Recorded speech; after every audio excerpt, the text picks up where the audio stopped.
बाप क्या है?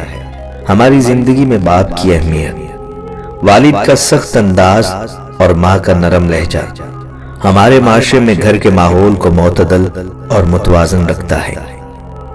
वालिद चाहे कितना ही बूढ़ा हो, घर का सबसे मजबूत सतून होता है। बाप का हुक्म मानो ताकि खुशहाल हो सको।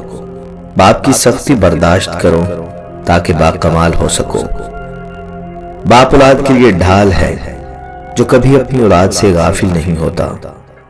बाप की बातें गौर से सुनो ताकि दुनिया वालों की ना सुननी पड़े, और बाप के सामने नजर झुका कर रखो ताकि अल्लाह तुमको दुनिया में बुलंद कर दे।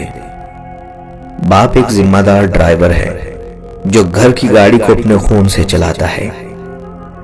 बाप एक किताब है जिस पर तजर्बात तहरीर होते हैं। इसे अपने आप से दूर मत करो। बाप का एहतराम करो ताकि तुम्हारी औलाद तुम्हारा एहतराम करे, और बाप की इज्जत करो ताकि इससे फैज़याब हो सको। बाप एक मुकद्दस मुहाफिज है जो सारी जिंदगी खानदान की निगरानी करता है।